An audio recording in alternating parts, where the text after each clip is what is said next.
Boa noite, mais uma vez com vocês, Ricardo Bonfim. Estamos aqui pronto para bater um papo, conversar um pouco com vocês. Vamos entrar agora numa série de vídeos, vamos tratar assuntos Bíblia.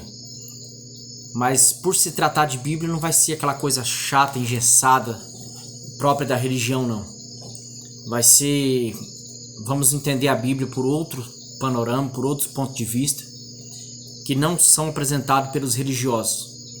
Geralmente o religioso fala de Bíblia, de Escritura, impõe um certo medo, com o fim de manipular, obter alguma vantagem, puxar a pessoa para o lado do entendimento dele. Não, nós vamos ter uma conversa bastante leve, um papo leve para entender alguns pontos, algumas questões que são muito obscuras e muitas pessoas me perguntam, quando a gente conversa sobre assunto de Bíblia. Eu sempre estou junto com pessoas religiosas, pessoas da comunidade da qual eu frequento. Então eu tenho percebido muita dúvida mesmo. E vamos esclarecer aqui. E você pode perguntar aí, sugere um tema, um assunto. Se você tem interesse de conversar sobre alguma coisa, nunca achou ninguém para conversar sobre a Escritura, Bíblia, origem, formação, por quê disso, por quê daquilo. As contradições da Bíblia, já começa logo assim.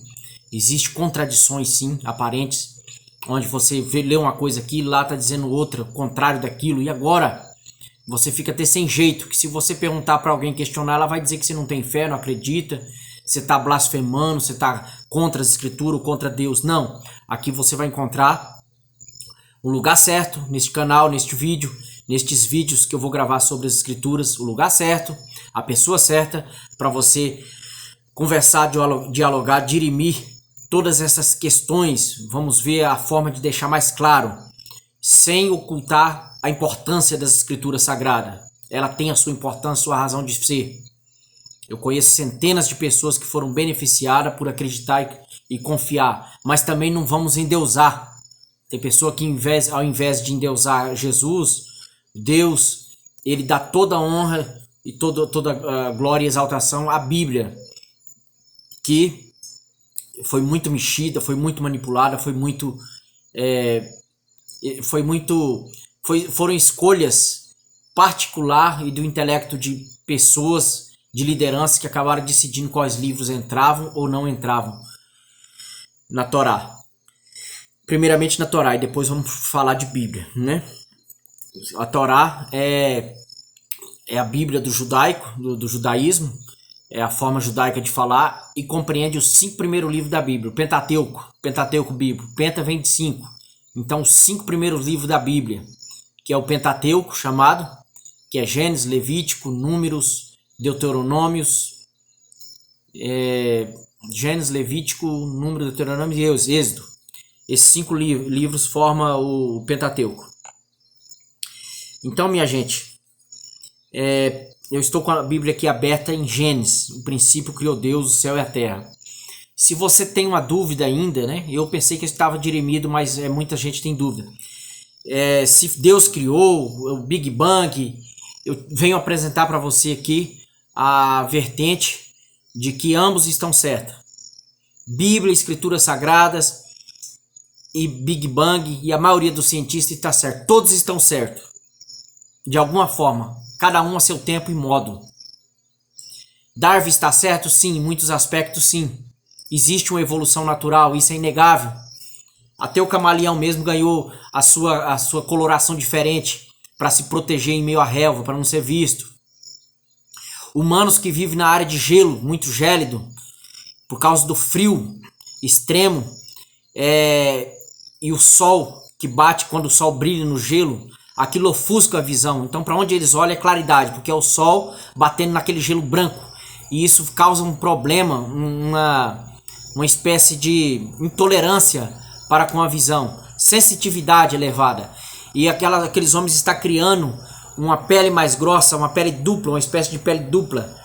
As pálpebras deles estão sendo transformadas e mudadas. Esse é um sistema de defesa do organismo, um sistema de adaptação.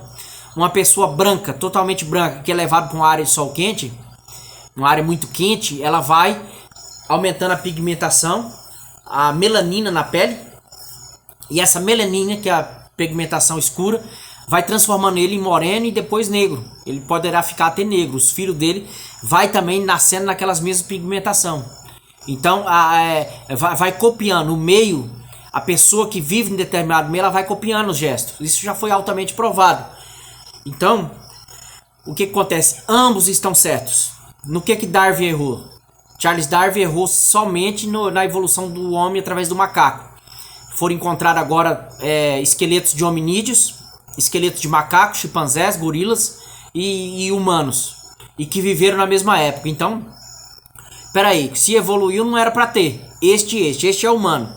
Este é o homem Neandertal. E este são a origem do homem. Mas como? Se a origem, esse deveria ter extinguido, porque teria evoluído todos. E como que tem ossos, carcaças de homens sapiens, homens neandertais. Também existe carcaças de hominídeos anteriores e também dos macacos. Então a gente vê que nessa aí certamente Darwin errou. Não é totalmente, mas que existe evolução das espécies, sim. Uma borboleta ela vai mudando para se adaptar ao sistema. Isso é normal e natural. Isso é óbvio. Por que os índios da Amazônia são baixos, são pequenos, de estatura pequena, os índios da Amazônia, do Brasil, e os índios americanos são altos? Por quê? Adaptação, evolução da espécie.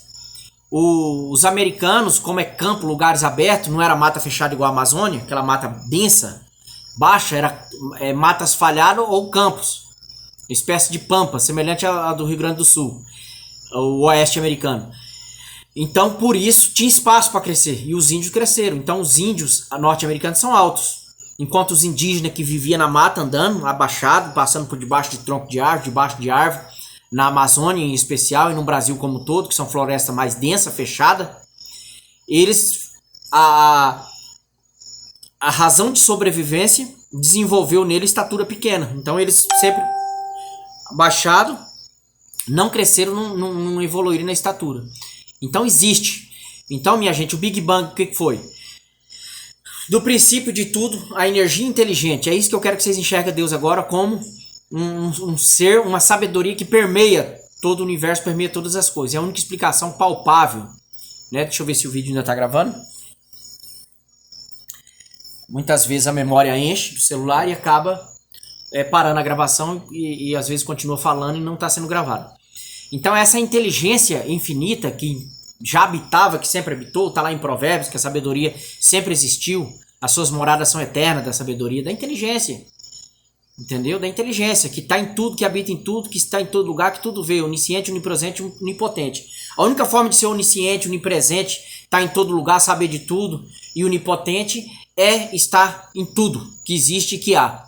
Então não é um ser, um homem. Eu falei esses dias para 2 religiosos que Deus não era um homem igual eu, igual você, aí eles se assustaram. Ele falou, mas como é que está escrito que foi feita a imagem e semelhança? Essa imagem e semelhança não é a aparência do homem, com braço, perna, que não é essa imagem e semelhança. A imagem e semelhança de Gênesis é justamente a imagem de um ser inteligente, pensante, que decide, tem o poder de criação, que cria, como o pai cria, sempre criou. O humano, o homem também cria.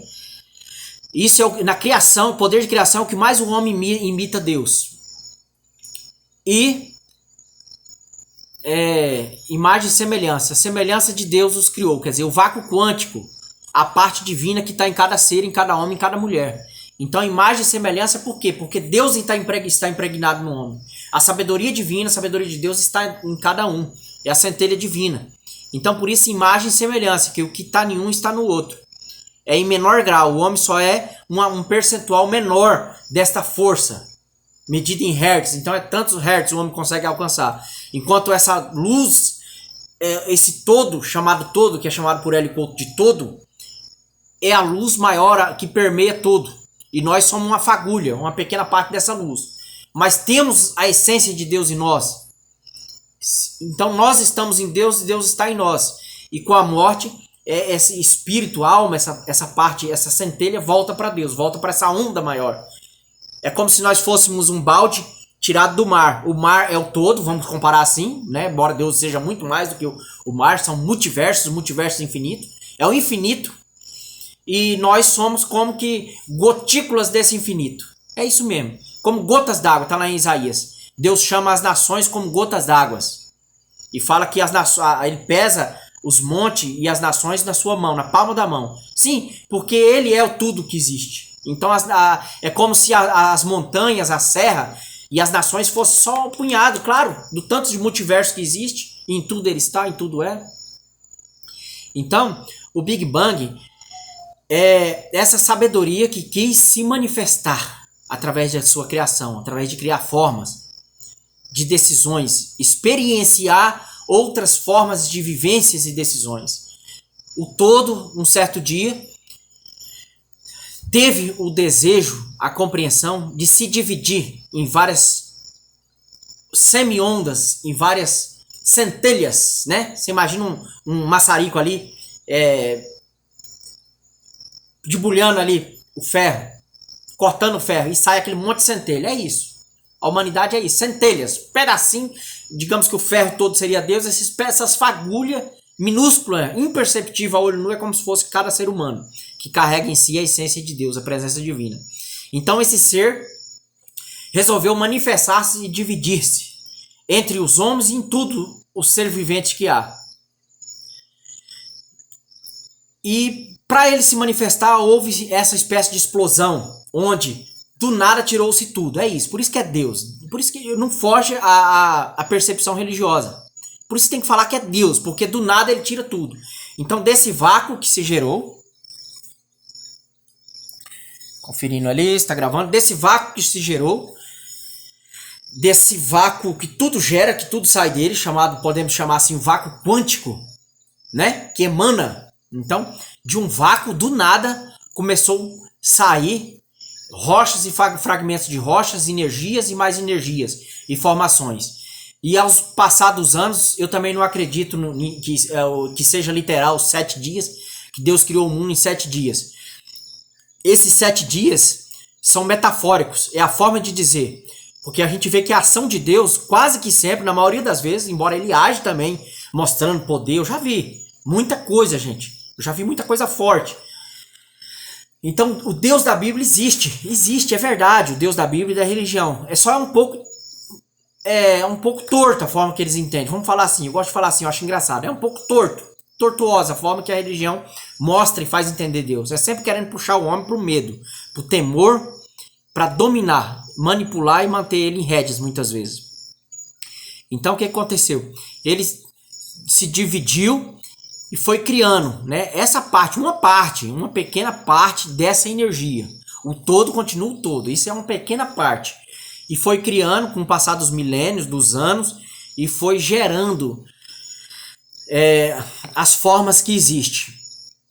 Aí eu acredito na criação do homem, do barro, né? Isso aí até já é reconhecido em várias tradições alquimistas, né? Os 3 elementos, fogo, ar e água. São os 3 elementos primordiais. Depois acrescentar a terra. Então, mas quando você vai ver, em última instância, tudo deriva do fogo, ar e água. Do ar você tira aí o nitrogênio. Provavelmente quando ele falava em ar, ele falava em nitrogênio. Quando falava em água, falava em hidrogênio e oxigênio. Então, porque o que acontece? A molécula do oxigênio, embora seja 1H2O, ele é grande. Então acaba tendo uma grande quantidade de oxigênio na água. É 2 moléculas de hidrogênio, mas o oxigênio é uma quantidade muito maior. E o fogo que sai do hidrogênio. Então são 3 elementos primordiais de toda a criação. Então o que acontece? Esses elementos foram se dilatando e foram se criando. Eu acredito que no final dessas revoluções, dessas questões tudo, que eu acredito que pode ter durado milênios. São 7 eras, acredito eu. Os 7 dias de Gênesis são 7 eras. Só que não tem como contar aqui, por isso que aqui resumido, são 7 dias. Então, no mínimo milênios, acredito eu. São 7 milênios, esses 7 dias de Gênesis. E aí, o que acontece? criou o homem, a imagem e semelhança, não na aparência física, mas no poder, um ser pensante, um ser que tem Deus dentro dele, por isso ele é criador, ele cria, ele planeja, ele pensa. Então, imagem e semelhança nesse sentido, a imagem de Deus os criou. E soprou o fôlego de Deus, que é a centelha dentro do homem, desse ser que possivelmente feito da terra. Por isso que é um pouco diferente, é um ser pensante mais evoluído, porque recebeu esse sopro de uma forma diferente, foi feito.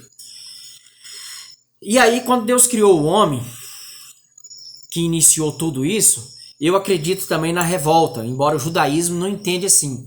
O judaísmo entende pela Torá que não há o bem e o mal, que tudo é uma onda só. É o que Hélio Couto também ensina, que é o todo. São somente as fases do todo. Como vários escritores dizem, né? Que, principalmente os ocultistas dizem que o mal é Deus invertido. Então quer dizer que é a mesma fonte, eles acreditam, que não tem dois senhores, dois competidores e adversários. Eu tenho muita dificuldade de aceitar isso. Eu ainda penso nessa possibilidade dos revoltosos, né? Houve seres poderosíssimos que por alguma forma, por algum motivo, revoltaram-se contra essa fonte que tudo é, que tudo cria, que tudo faz. Né? Você percebe que a pessoa pode ter tudo e ela falta alguma coisa? Eu penso que foi mais ou menos esse sentimento de querer ser mais, de faltar alguma coisa, de futricar em alguma coisa, mexer em alguma coisa. Eu penso que esse ser que houve essa queda, muito conhecido como Satã, tenha gerado esse sentimento e virou uma oposição. Eu acredito nessa possibilidade. Talvez, quem sabe, um dia eu mudo de ideia. E aí, Deus, quando criou o planeta Terra, ele enviou sentinelas. Isso está no livro de Enoque, um livro apócrifo. O que é livro apócrifo? Quando fala livro apócrifo, a gente assusta e pensa que é um livro mentiroso, engano. Não, apócrifo é só que no Conselho de Nicéia, conselho e consenso, pode-se usar as duas, consenso de Nicéia e conselho de Nicéia, no século IV depois de Cristo, os padres e bispos cardeais decidiram que livros entravam nas escrituras ou não. E tirou vários livros, vários tipos de evangelho, tirou fora, foi tirando e deixou. E depois veio o protestantismo de Lutero, achou algumas passagens ali de Macabeus, primeiro e segundo Macabeus, Sofonias, e várias outras passagens ali meio estranhas, não conseguiram entender direito. Sofonias, Macabeus, Sabedoria, Eclesiástico. E tiraram ali mais 7 livros. Empobreceu mais ainda a escritura. E ficou só o que eles entendiam, coisas que eles não compreendiam, e era contra o que eles pensavam, eles não aceitavam, não poderiam suportar. Tirou, não, vamos tirar que isso aqui vai dar problema, as pessoas não vão entender. Então o que eles não entenderam, ou o que pensou que as pessoas não entenderiam, e que poderia vir contra a sua doutrina e fé, a sua crença, a sua religião, eles tiraram fora. Então apócrifo é só isso, não quer dizer que são livros amaldiçoados, livros que não tem valor não. Então o livro de Enoque demonstra o quê? Que Deus enviou os guardiões para guardar esse planeta aqui, para guarnecer dos primeiros revoltosos, que foi o principal e a terça parte, no caso dos anjos angelicais. Né? No judaísmo tem outra explicação. Mas vamos lá. E esses seres, quando chegou aqui, eles acabaram se revoltando, rebelando contra o Altíssimo, contra o Criador. Eles vieram com a missão de guarnecer, são chamados guardiões, sentinelas. Então eles vieram como sentinela, para servir de sentinela. Né? Vieram desenvolver uma missão. Porque o Criador, embora ele tudo pode, em todo lugar está, ele deseja que as criaturas desenvolvam, que cada humano desenvolva, cresça, expande. É isso. Que tudo é uma evolução contínua. Até os minerais, até as pedras, rochas, tem evolução. Ela se dissolve e vira planta, vira árvore. Entra na seiva da árvore e vira folha, vira galho. Então aquilo que era planta, que era pedra, que era barro, que era do reino mineral, que é o reino primordial, primitivo, menos desenvolvido, ele entra através de um verme, de uma minhoca, e vira humus, e a planta suga e vira planta. Com pouco aquilo que estava lá agora já é planta, faz parte da planta. E a planta, os pássaros comem, os vermes comem, os seres vivos comem as plantas e frutas e por aí vai, semente, e acaba incorporando naquela energia daqueles seres que comeu e vai seguindo a evolução de mineral para vegetal, de vegetal para muitas vezes para inseto, né? Inseto, formiga, larvas e pássaros, animais. Então é um contínuo evolução. O universo é uma evolução permanente e perpétua. E está em expansão, crescimento. Então o que acontece? Esses guardiães rebelaram, tomaram para si mulheres, está aqui escrito aqui em Gênesis, não vou ler porque acaba demorando. Está também lá no livro de Judas. Judas, que não é o Iscariotes, é o Judas, discípulo, apóstolo de Jesus. Judas Tadeu. E está também no livro de Pedro, na Epístola de Pedro, falando dos anjos que se revoltaram, que pecaram, que foram trancados em prisões, entendeu? Prisões eternas. Só que daí tem lugar que fala que será solto. Por quê? Porque o eterno nas escrituras do judaísmo, a tradução do eterno é por um longo tempo, é um período longo, não é para sempre. Eu não acredito mais em inferno eternamente. 300 milhões de anos queimando e gritando no inferno, isso não existe. O que há é a evolução do ser, o ser menos evoluído, o ser grosseiro mesmo, aquele ser primitivo. Ele vai passar por várias evoluções, uma espécie de encarnação. A consciência dele vai passar por várias fases de envolvimento. Né? Maria Pereira não aceita que é encarnação, quer dizer que não é aquele ser. Para Maria Pereira é a informação que está ali, não é bem o espírito daquele ser. Né? Então eu acredito em um e nos dois. Pode ser o jeito que Maria Pereira entende, que a informação de um ser vai passando para o outro, ele vai evoluindo e crescendo. Pode ser também a reencarnação. Por que não? Jesus não encarnou? Por que se assustar com a palavra reencarnação? Jesus não era espírito, não era ser, semelhante a uma pessoa quando morre? Não é espírito, não é alma? E Jesus não reencarnou? Então, se Jesus reencarnou, se Jesus encarnou, né? Encarnou, por que não pode haver uma reencarnação?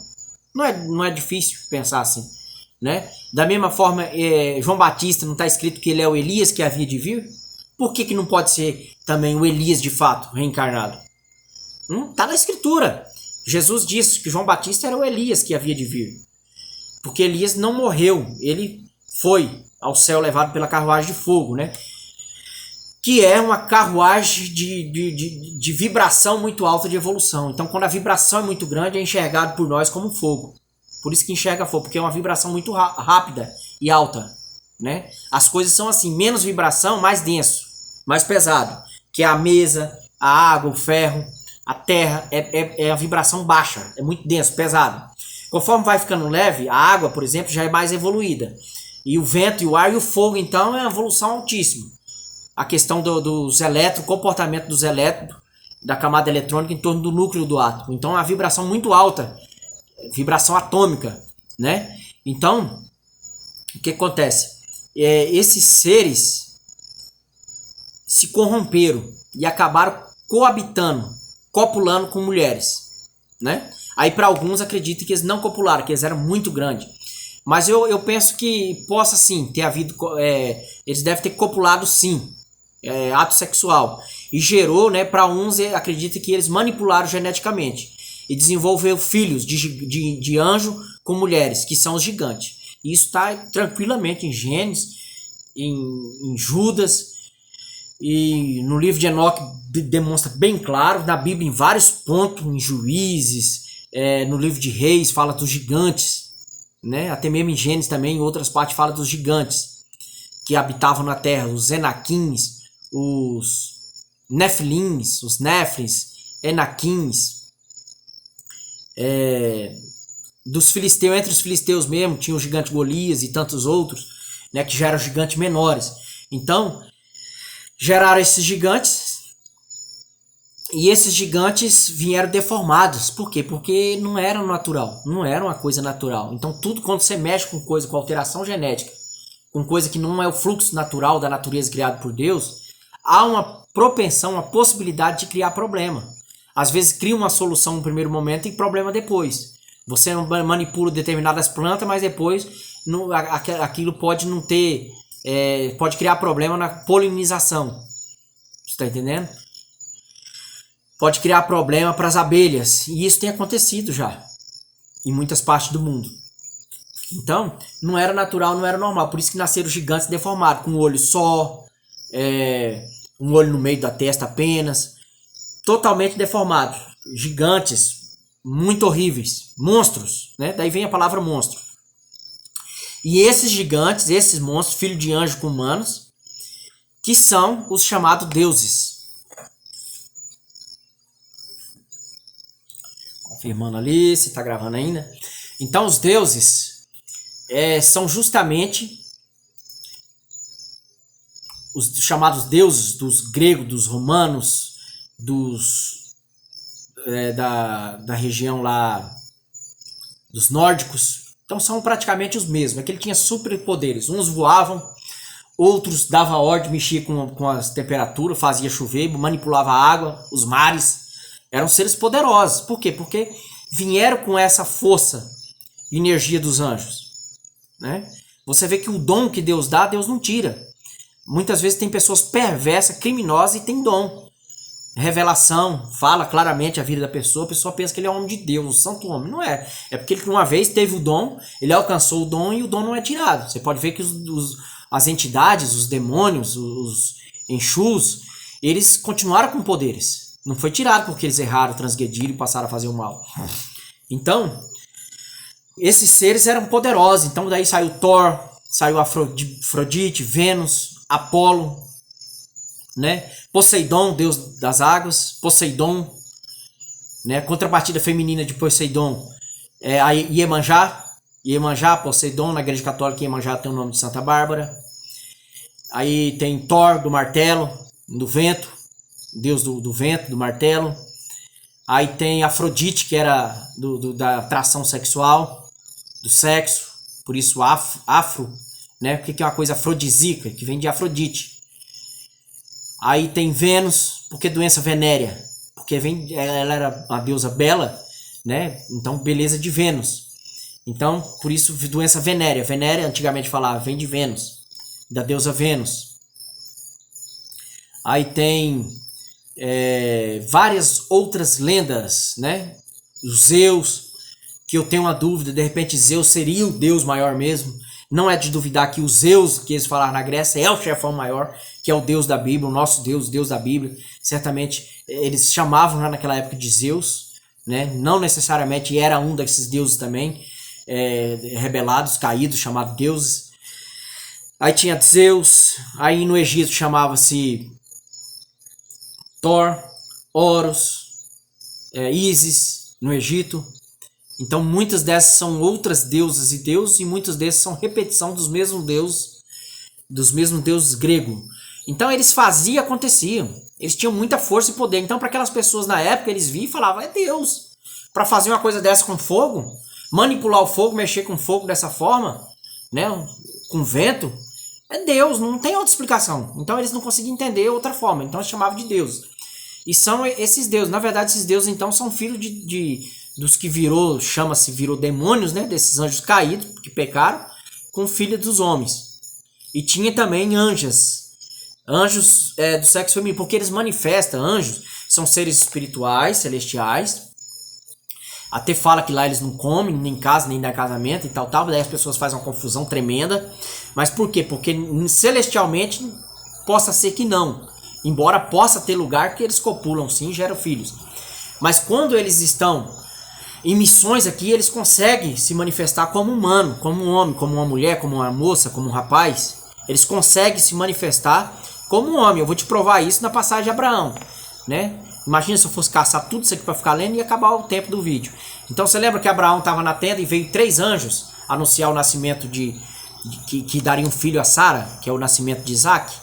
Então, eles chegaram esses 3 homens, né? Tem no Bíblia fala homem, tem Bíblia fala anjo. Por quê? Porque eram os anjos em forma de homens, mas eram anjos, mandados de Deus. E eles comeram coalhada e comeram terneiro, né? Terneiro, carneiro, bezerro, depende da tradução. Então comeu carne de animal e comeu a coalhada do leite. Abraão mandou Sara trazer e eles comeram. Lá em Gideão, quando Gideão pede o sinal e que Deus confirma para ele ir na batalha, com 300, né? Eu acredito que os 300 do filme, os 300 gerou da história de Gideão, que era 22 mil, reduziu para 10 mil. Deus falou, é muito ainda. Testaram ele na água, os que bebesse com a mão cuidando, era escolhido. Os que bebesse igual cachorro, jogasse a espada do lado igual cachorro, esse era rejeitado. Então o que acontece? Dos 10 mil sobraram 300, e ele foi numa guerra, na batalha, e para ele ir, quando Deus manifestou de vez, ele quis fazer um sacrifício. Ele matou os bois, né? Matou os bois lá no templo de Baal, sacrificou e ele preparou um guisado. E está escrito que o anjo não comeu, mas tocou e subiu em forma de fumaça. Pegou fogo, o anjo tocou e aquilo virou um holocausto, um sacrifício. Mandado a Deus, Deus teria recebido, mas o anjo não comeu. Quer dizer que se quisesse comer, poderia comer. Se o anjo não comesse, ia falar que o anjo não comeu, mas tocou? Gideão fez para ele comer. Preparou igual Abraão fez lá para o anjo comer, mas o anjo não quis comer e tocou simplesmente. Com a sua, imagino que sua vara, bastão, tocou naquele sacrifício, naquela carne. E ali incendiou, né? Então os anjos manifestavam e há poder de manifestar. Eles têm essa versatilidade de manifestar como humano. Por isso que eu acho que eu estou ligando muita coisa aqui. Você está conseguindo entender agora o porquê das coisas. E aí foi quando gerou esse gigante. E o dilúvio veio justamente para matar esse gigante.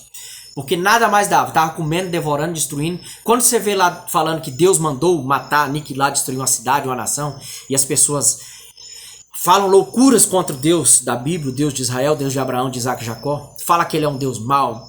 Ih, fala tanta coisa horrível, mas não é. É porque tinha que exterminar, porque era uma semente maligna, uma semente maldita que nunca teria conserto nem solução. Então Deus é equilíbrio. Assim como o mar joga sujeira e lixo para fora, lança na praia e não permanece no mar, assim